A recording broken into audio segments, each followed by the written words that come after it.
Pues muy buenas noches, queridos oyentes. Bienvenidos una vez más a este programa, La Pica en Flandes. Este programa dirigido, como siempre, al mundo cívico-militar, un programa que es una gran referencia ya nacional e internacional, de creación de opinión, de ofrecimiento de propuestas que, bueno, pues que tienen que ver mucho con la seguridad nacional, la defensa nacional, en unos tiempos, como hemos visto, tremendamente convulsos.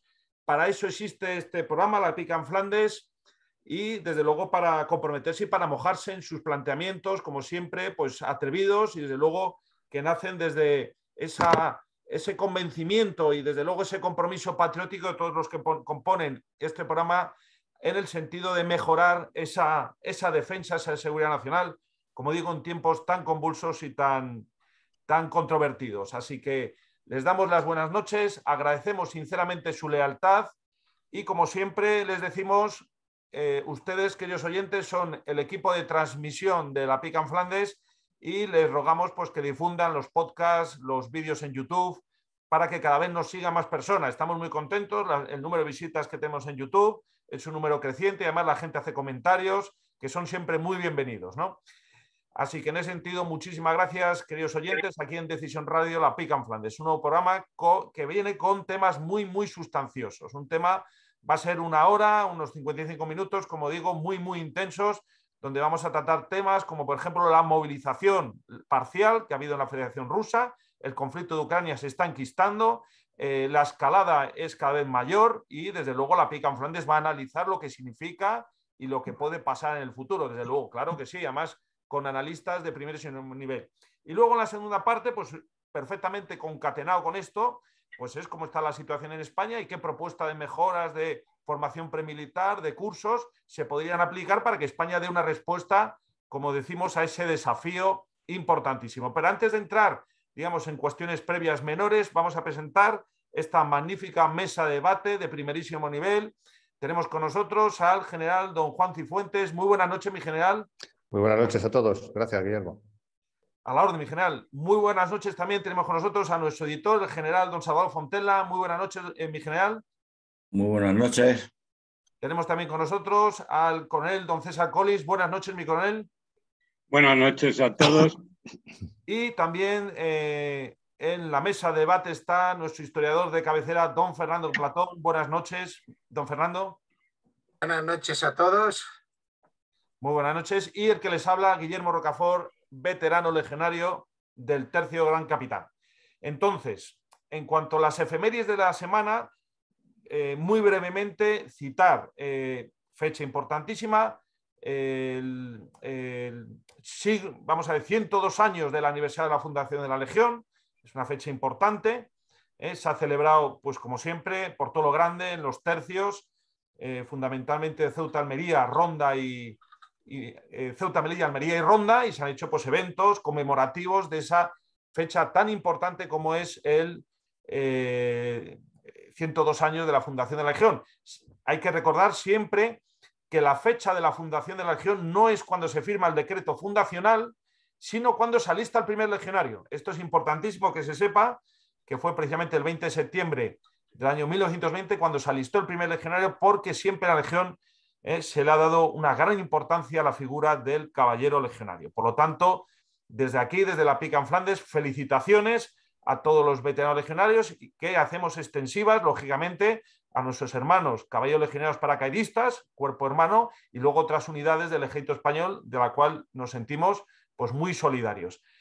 En ese sentido, ha habido una noticia muy queremos destacar, que ha sido la entrega al Museo de la Legión, en Ceuta, en la cuna de la Legión, de aproximadamente unos 30 banderines que representan las 30 asociaciones y hermandades que están vinculadas a la plataforma Millán Astray. Ha sido un acto, digamos, tremendamente bonito, un acto de hermanamiento entre la Legión en activo y la Legión, vamos a decir, de hermandades y asociaciones, en este caso vinculadas a la plataforma Millán Astray, en la cual se ha hecho al Museo de la Legión esos 30 banderines. Se han desplazado aproximadamente unos 100 veteranos de la Legión y realmente las fotos son muy bonitas porque denota, digamos, el papel que desde La Pica en Flandes siempre hemos destacado que debían tener los veteranos en cuanto, digamos, auxiliares del ejército en activo y como ese apoyo, ese pilar que de estar activado en España, convenientemente vertebrado, haría mucho bien, sobre todo a cuestiones de seguridad nacional. Por lo tanto,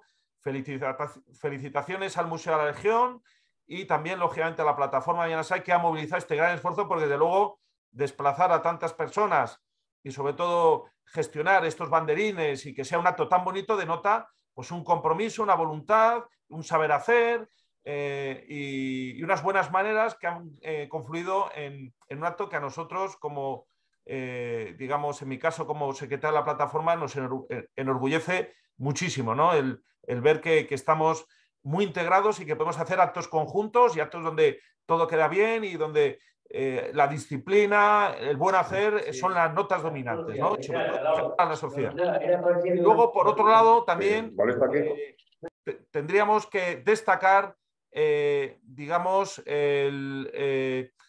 otro aspecto importante es que no podía pasar desapercibido y que requiere también un comentario, es ya la colocación de la estatua del legionario del escultor don Salvador Amaya en la Plaza San Juan de la Cruz, en la calle Vitruvio, junto a la sede del GEMA. Entonces ha sido algo que nos ha pillado a todos de sorpresa, es una cosa que por lo visto se lleva con mucha discreción, porque estas cosas hay que hacerlas con discreción, porque había, digamos, muchas voluntades, digamos, sobre todo en determinados espectros de la izquierda en Madrid y en España, y medios de comunicación que, bueno, que habían hecho todo lo posible para que eso no se llevara a cabo. Hay que decir que esa escultura ha estado 2 años en un almacén porque, bueno, se han dado una serie de circunstancias, no había una decidida voluntad política, pero al final, gracias a las buenas maneras de las personas que han intervenido, que la verdad es que hay que felicitarles, ahora mismo ya está colocada, no se inaugura todavía, el pedestal está cubierto por una lona verde, pero la estatua ya se puede disfrutar y es verdaderamente soberbia. Ayer mismo me desplacé con unos veteranos legionarios, estuvimos hablando con el escultor y realmente hay que ver esa escultura, sobre todo al atardecer, cuando le da el brillo del sol, y aparte cómo está ocupando una situación preponderante en la zona, verdaderamente muy, muy emocionante. También puedo decir que la infinita mayoría del Polo de Madrid se ha desplazado y están encantados. O sea, realmente se hacen fotografías y una escultura que con el pedestal tiene una altura superior a 6 metros de altura, y yo creo que es muy positivo que en estos tiempos ese tipo de esculturas afloren. Es una escultura que homenajea al veterano legionario, al legionario del principio de la fundación. Y hay un detalle muy bonito que, bueno, no es poco conocido, pero quiero dar como primicia a la Pica en Flandes, que es el siguiente, además comentado por el propio escultor, y la gente tiene que saber este tipo de detalles, porque, digamos, allí no se da puntada sin hilo. El interior del pedestal tiene lo que se llama una cápsula del tiempo, y dentro de la cápsula del tiempo hay una caja que contiene CDs con los nombres de todos los legionarios que han servido en la Legión, todos los mandos oficiales, suboficiales, es decir, una cápsula del tiempo en el que, digamos, se homenajea y se da nombre y apellidos a los cientos de miles de españoles y extranjeros que han servido en la Legión. Eso es muy bonito, esa cápsula del tiempo, y demuestra efectivamente el verdadero sentido simbólico que tiene esa escultura para España, para todo el mundo y sobre todo para los españoles, pues que amamos a España, a las Fuerzas Armadas y en particular a la Legión, con lo cual esperemos que sea un éxito en Madrid esa escultura y que sea una más. Ahora se está haciendo una de los tercios de Flandes y que se hagan de otras unidades, porque hay que volver a poner esculturas, digamos, que representen ese valor simbólico de lo que es las Fuerzas Armadas y la seguridad de nuestra nación. Dicho lo cual, y terminar esta parte introductoria, y perdonen que me haya extendido un poquito, vamos a entrar en la primera parte en el tema monográfico, que es lo que supone la movilización parcial que ha decretado el presidente de la Federación Rusa, Vladimir Putin, en Rusia. La cuestión de la escalada, en qué contexto se da, reacciones en países occidentales, es decir, en qué situación estamos, tanto en el plano, vamos a decir, militar, con el plano geoestratégico, porque sin duda es un hito importantísimo que desde luego, bueno, pues requiere su análisis y la Pica en Flandes no va a rehusar ningún tipo de análisis. En ese sentido, cedo inmediatamente la palabra al general Fontela para que nos dé su opinión al respecto. Adelante, mi general, por favor. Bueno, pues buenas noches otra vez, repetimos. Pues bueno, yo creo que la movilización que ha hecho Rusia hay que verlo desde varios puntos de vista, ¿no? Uno de ellos es que efectivamente las cosas sobre el campo de batalla no van bien, ¿no? Que sus previsiones han fallado y necesita reforzar todo su despliegue militar. Y por eso se ve obligado a hacer una medida tan impopular como una movilización. Eso quiere decir dos cosas. Una es que siempre le ha faltado, como lo hemos comentado otras veces, inicialmente concentración de esfuerzos. Teniendo capacidades militares para hacerlo, pues no ha aplicado los esfuerzos necesarios para alcanzar los objetivos previstos, cumplir la misión. ¿Que ha sido un error militar, un error político? Pues no sabemos, ¿no? Pero seguramente sea un error político, porque pasa como siempre, ¿no? Los políticos siempre son cicateros a la hora de empeñar recursos y fuerza en cumplir las misiones y se han quedado cortos sus previsiones, ¿no? Y ahora pues se ven obligados, una de dos, o echar marcha atrás o reforzar el despliegue militar. Si esto hubiera hecho desde el principio, hubiese contado capacidad de ejecución desde el principio y concentración de esfuerzo, pues no hubiese necesitado esta medida. Es más, seguramente hubiese ya alcanzado la misión ahorrando recursos económicos y sobre todo derramamiento de sangre, ¿no? Hubiese conseguido la misión con menos gasto, con menos desgaste político internacional, político interno, de recursos financieros y de sangre de sus soldados, que es lo que nos pasó en Marruecos y ha pasado muchas veces, ¿no? Yo creo que esa sería una reflexión. La cicatería política para terminar la misión pues hace que la guerra se alargue y sea más costosa. Después también demuestra que hay lo han hecho muy rápidamente porque tiene una ley de movilización, ¿no? Simplemente la han aplicado según sus conveniencias. Y tenemos en cuenta entonces que nosotros no tenemos ninguna ley de movilización, ¿eh? Y esta guerra se está ampliando y la amenaza es cada vez más grande porque tenemos fuerzas desplegado en la frontera con Rusia y tenemos Gibraltar con armas nucleares, con lo cual la amenaza a nosotros es doble. Una, porque tenemos fuerzas en contacto con la zona de conflicto, y otra, pues Gibraltar es un objetivo estratégico en manos de los ingleses y cualquier acción sobre Gibraltar perjudicaría directamente a España, ¿no? Sea por accidente o sea por un ataque, porque es una base logística, estratégica y de inteligencia. Luego yo creo que esos son los tres factores que creo que tenemos que considerar la importancia de este conflicto que está teniendo en España, y que en caso de una movilización no tenemos ley de movilización ni esa se puede improvisar en cuestión de horas ni de días, ¿no? Como han hecho los rusos. Necesitamos una ley urgentemente y nada más.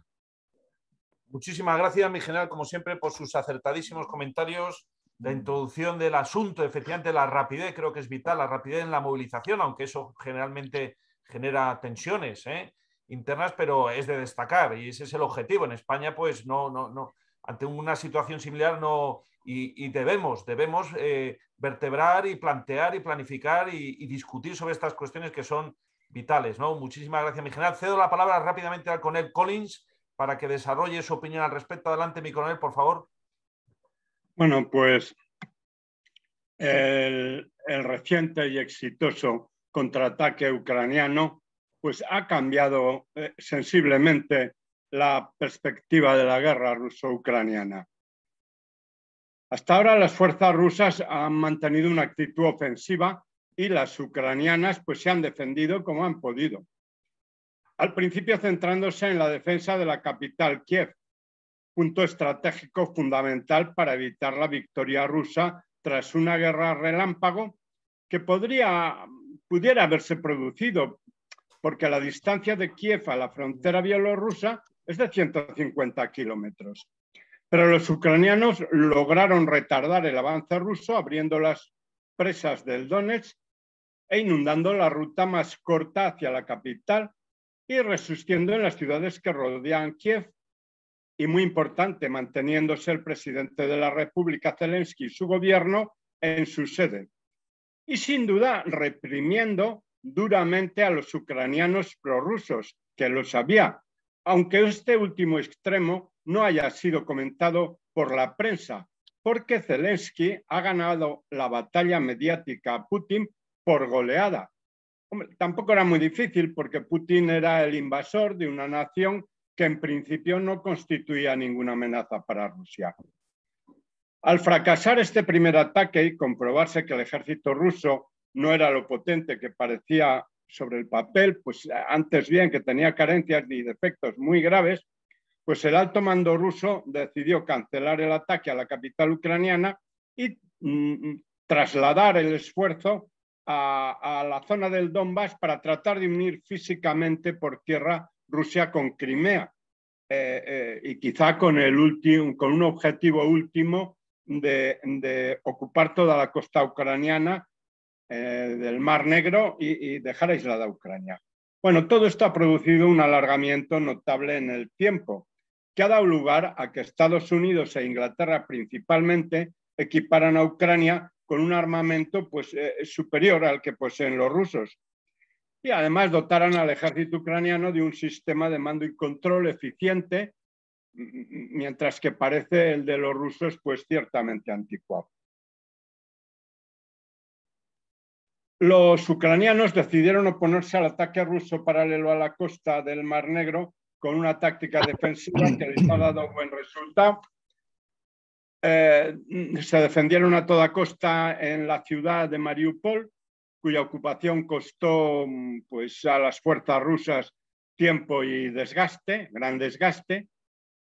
Y en esta segunda fase, pues Rusia se ha visto obligada a realizar un tipo de guerra pues, que podría llamar anticuada, porque después del rearme ucraniano con un material moderno que anula en la superioridad inicial rusa, pues ha tenido que ejecutar unos avances muy cautelosos y por tanto lentos, con gran empleo del fuego, pues es que casi como en la Primera Guerra Mundial. De un fuego además no preciso, sino de batir zonas. Por otra parte, Rusia, hasta ahora que ha decretado la movilización, tenía pocas fuerzas en campaña, pues para lo que intentaba hacer. Tenía fuerzas suficientes si al principio hubiera hecho unos avances muy rápidos que hubieran encontrado escasa resistencia, cayendo rápidamente la capital Kiev, retirándose precipitadamente el gobierno ucraniano y produciéndose el colapso de la resistencia y desmoralización de los ejércitos ucranianos. Bueno, si hubiera sido un paseo militar, pero no ha sido así. Hasta ahora no ha dispuesto de reservas, no había movilizado tropas y como se calcula que en campaña tenía unos efectivos de 200.000 soldados aproximadamente, pues ha debido conservarlos empleando masivamente el fuego. Pero claro, al no tener artillería precisa, pues no ha sido tan eficaz el fuego y los avances han sido lentos y la guerra larga. Bueno, pues llegados a este punto, los ucranianos recientemente y después de unas maniobras de diversión en el sur, han desencadenado un fuerte contraataque en dirección a la ciudad de Izium, al noreste del recodo del Donetsk. Bueno, han conquistado esta ciudad y posteriormente Kharkov, segunda ciudad de Ucrania, reconquistando una superficie de unos 8.000 kilómetros cuadrados y poniendo en peligro de cerco a fuerzas rusas considerables y ocupando un centro de comunicaciones importantes para el abastecimiento de las tropas rusas. La resistencia que han opuesto los soldados rusos no ha sido muy firme, lo cual parece significar que su moral no es alta. Esto se viene notando desde hace tiempo. Se puede atribuir a que han quedado decepcionados en sus expectativas. Parece ser que se les había comunicado que sería una guerra corta, con escasa resistencia por parte de los ucranianos, porque los iban a recibir como libertadores al estar oprimidos por un gobierno fascista del cual los iban a rescatar. Y claro está, esto no ha ocurrido así. Se han encontrado con un ejército aguerrido después de 8 años de beligerancia en el Donbass, actualmente ya mejor armado que ellos, con sus posibles apoyos internos de los ucranianos prorrusos anulados o desactivados por el gobierno ucraniano, por el gobierno de Zelensky, y totalmente decididos a defenderse a toda costa. Y como los rusos han sido tan lentos en la maniobra, han dado tiempo a que los Estados Unidos e Inglaterra rearmen a los ucranianos. Por primera vez en esta contienda, los ucranianos han reaccionado ofensivamente y han conseguido notable éxito. Es muy mala noticia para los rusos. Veremos si son capaces de contrarrestar este ataque y restablecer la situación, aunque yo personalmente creo que no les va a ser posible. Y creo que Putin debería buscar un armisticio lo más rápidamente posible, cediendo lo que sea necesario. Creo que es mejor para Rusia que prolongar esta guerra, que la va a dejar arruinada. Y que además de continuar la contienda, pues Putin puede llegar a un callejón sin salida y que puede ser destituido de la presidencia de la República y destituido de la vida si no se escapa a tiempo. La movilización, pues la movilización en hombres actualmente yo creo que es menos eficaz que nunca. En primer lugar, esos 300.000 hombres tienen una instrucción adecuada. Esos 300.000 hombres están dotados del material adecuado. Han movilizado otro material ruso del que vienen empleando hasta ahora. Pues para mí una movilización solamente de hombres creo que va a ser ineficaz. Muchísimas gracias. ¿Ha terminado mi coronel? ¿Cómo? ¿Ha terminado mi coronel su exposición? Sí, muy bien. Muchísimas gracias. Desde luego, vamos a ver, como ven, queridos oyentes, de la Pick and Flanders se nutre de opiniones variadas, perfectamente libres y distintos puntos de vista, y aquí de lo que se trata es que el oyente contraste y saque sus propias conclusiones. Esto es un ámbito de libertad y de luego la intervención del coronel Collins en ese sentido, una intervención contundente y verdaderamente en algunos aspectos clarividente. Rápidamente, muchas gracias, mi coronel. Cedo la palabra a don Fernando Platón para que desarrolle su tesis al respecto. Adelante, don Fernando. Bueno, yo creo que el discurso de Putin pues es un intento tardío de enderezar una sucesiva serie de desastres sin eficacias y que desde luego plantea más dudas sobre su eficacia de resolución, visto un poco la experiencia, pero que claro, era casi el único camino que les quedaba. Como ya se ha expuesto, la operación ha estado muy mal llevada en todo este tiempo, es decir, fracasó la operación inicial. Se trata de derrocar al gobierno ucraniano y situar un gobierno favorable en Kiev con un ataque masivo, digamos, en el sur y hacia Kiev. Y se trató de reconducir hacia el objetivo limitado del Donbass. Pero no se realizó adecuadamente bien, visto el fracaso inicial. ¿Y por qué? Pues porque en ese momento en que había habido bajas y se veía que hacían falta tropas porque la resistencia era mucho más seria, lo que se hizo fue empezar a reclutar mercenarios. Es decir, las tropas de Wagner, las tropas de chechenas, se buscaban reclutar en Siria, digamos, en otras fuentes, pero no se quería hacer esta movilización. Esta movilización que se ha hecho ahora hubiera tenido sentido si se hubiera hecho cuando se reorientó hacia Donbass y se veía que hacían falta tropas. Pero claro, situar allí a tropas, digamos, en una operación conflictiva, mercenarias, pues demostraron, en primer lugar, muy lentas en la ejecución, lentísimas. Los rusos avanzaban prácticamente, digamos, a paso de caracol, necesitaban muy lento, mucha artillería, y bueno, es que en el mes de agosto avanzaron la 10ª parte de lo que Ucrania les ha recuperado en una semana, en un avance un poco serio. Y además, una de las cosas que se ha visto es que esas tropas en una ofensiva, claro, muy lenta, no se arriesgan, pero si ya no se arriesgaban en la ofensiva, en la defensiva cuando les atacaban han retrocedido. Ha habido fuertes retrocesos por parte de las tropas rusas. No hemos visto en las tropas rusas la defensa, digamos, de posiciones que hicieron los ucranianos y un retroceso escalonado, organizado, como ellos hicieron, digamos, cuando estaban en la defensa. No lo ha habido. Claro, ahora, digamos, después de con todo este tiempo, ahora, digamos, se hace una movilización. Pero claro, como ha demostrado Ucrania, una movilización para que sea efectiva tarda mucho tiempo. El ejército ucraniano que ha hecho esta ofensiva lleva varios meses entrenándose, preparándose y organizándose para, digamos, tomar ese relevo. Por lo tanto, lo que podemos encontrarnos, sobre todo visto el clima, es una ralentización de operaciones. No olvidemos que ahora llega el periodo, no me acuerdo la palabra exacta, digamos, rusa que lo define, pero llamémoslo la época del barro, en que esa famosa tierra negra de Ucrania con las lluvias del otoño se convierte en unos tremendos barrizales que dificultan todo movimiento que no sea por las carreteras.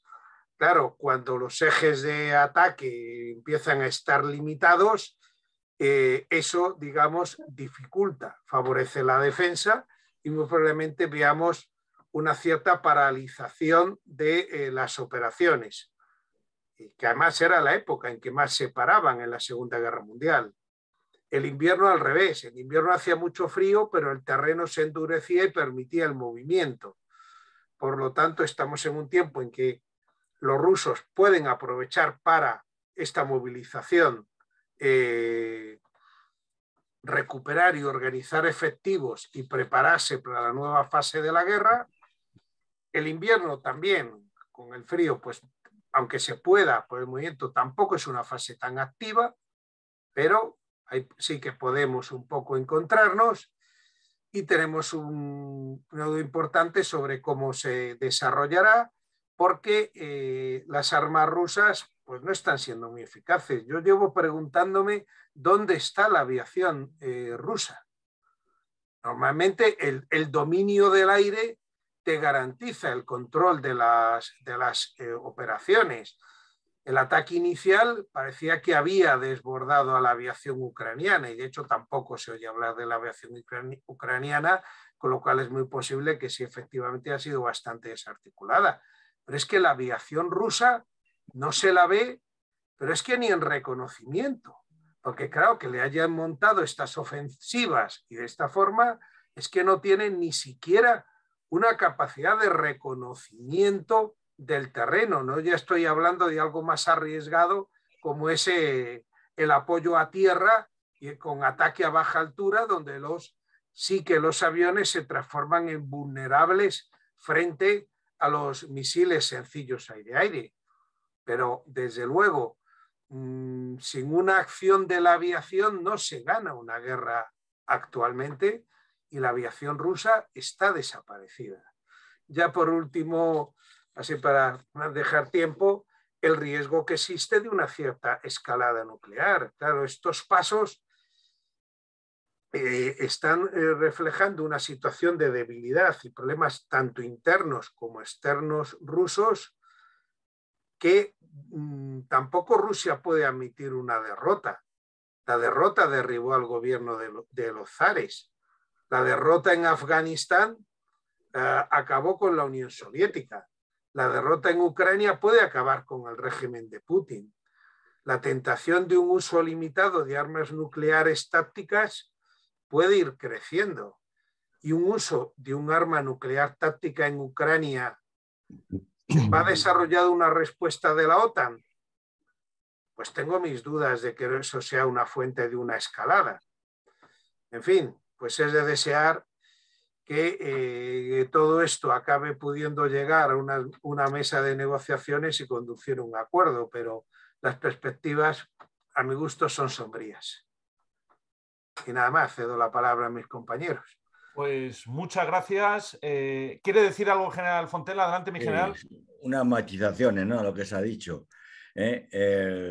primero que yo no soy tan pesimista sobre las posibilidades de Rusia o tan optimista sobre las posibilidades de Ucrania, ¿no?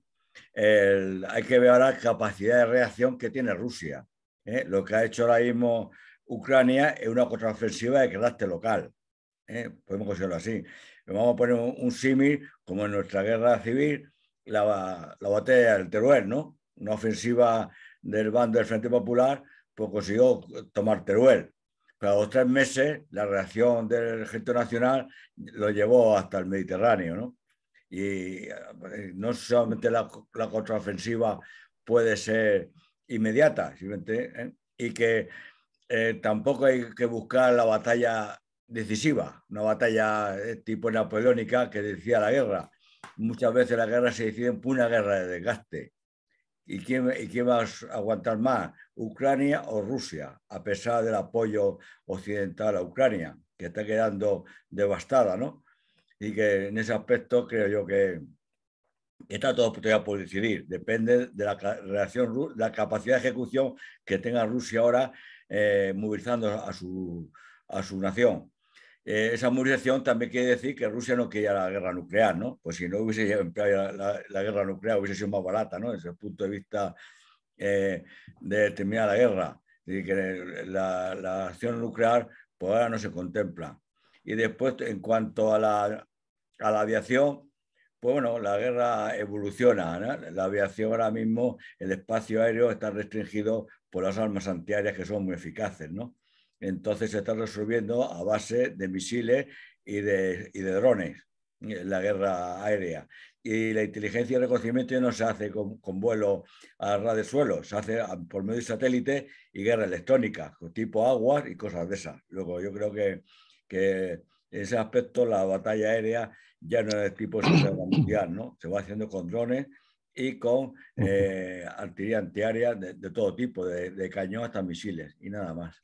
Muy bien, mi general. Pues antes de ceder la palabra al general Cifuentes para que cierre, digamos, con su visión este primer monográfico súper interesante, con muchas opiniones y muchas derivadas, simplemente quería aportar una serie de consideraciones que van un poco con la línea de lo que ha dicho el general Fontela. No nos creamos tampoco realmente que el oso ruso ha caído, digamos, en esta cuestión. Quería recordar lo que es el contraataque de las Ardenas, el contraataque alemán en Bélgica, al final de la Segunda Guerra Mundial.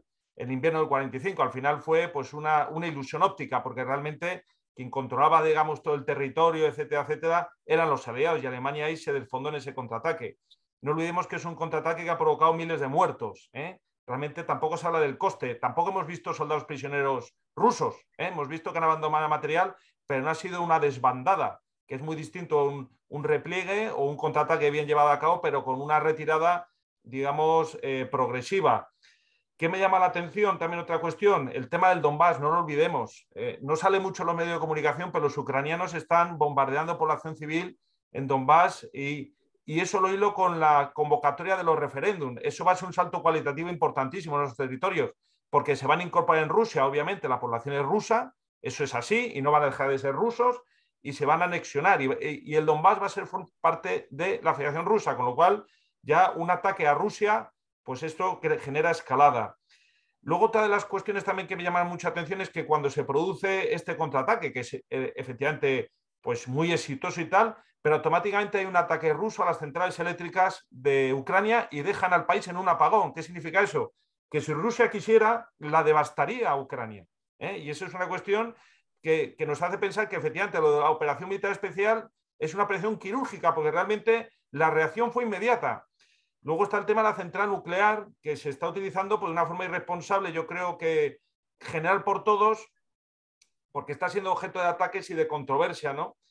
¿Qué más podría decir? Y finalmente es un tema que me ha llamado mucho la atención, que es el tema tecnológico. Ahora mismo parece que no, pero sí que tiene que ver con esto. La Federación Rusa va a abandonar el Windows y se va a Linux. ¿Por qué? Porque se están dando cuenta que los sistemas operativos y la tecnología estadounidense es utilizado como medio de espionaje. De hecho, ayer lo dijeron en Google, que ha filtrado que pues, los jóvenes rusos están buscando en Google cómo salir del país, ¿no? O cómo evitar la movilización. Con lo cual, al final, ¿qué vamos a ver? No solamente una separación económica, que hay que ver cómo será el invierno ahora mismo y el otoño, sobre todo en Europa, sino también va a ser un divorcio tecnológico total. Y con esto cedo la palabra con al general Cifuentes. Adelante, mi general, por favor.